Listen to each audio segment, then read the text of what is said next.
மயிலாடுதுறையில் உலக புகழ் பெற்ற காவிரி துலா கட்டத்தில் ஆடி அமாவாசையை முன்னிட்டு முன்னோர்களுக்கு பக்தர்கள் தர்ப்பணம் கொடுத்து வழிபாடு செய்தனர். காவிரியில் தண்ணீர் இல்லாததால் பக்தர்கள் ஏமாற்றம் அடைந்தனர். மயிலாடுதுறை நகரில் காசிக்கு இணையான காவிரி துலா கட்டம் அமைந்துள்ளது. 16 தீர்த்த கிணறுகள் அமைந்துள்ள இப்பகுதியில் புனித நீராடுவது சிறப்பு அம்சமாகும்.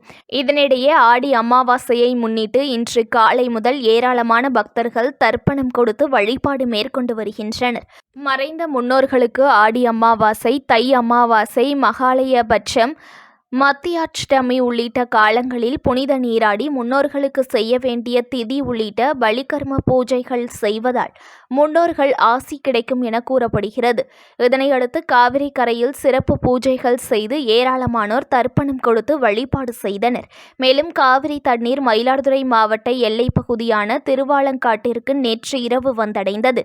இன்னும் நகர் பகுதிக்கு தண்ணீர் வராததால் காவிரி ஆறு வெறிச்சோடி காணப்பட்டது. மேலும் நகராட்சி சார்பில் ஆற்றின் உள்ளே தற்காலிகமாக அமைக்கப்பட்டிருந்த வரில் நீராடி தர்ப்பணம் செய்த பொருட்களை அங்கு தேங்கியிருந்த தண்ணீரில் கரைத்து பக்தர்கள் வழங்கி சென்றனர்.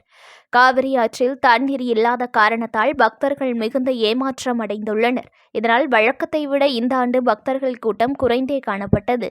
நியூஸ் ஒன் தமிழை லைக் பண்ணுங்க, கமெண்ட் பண்ணுங்க, ஷேர் பண்ணுங்க, மறக்காம சப்ஸ்கிரைப் பண்ணுங்க.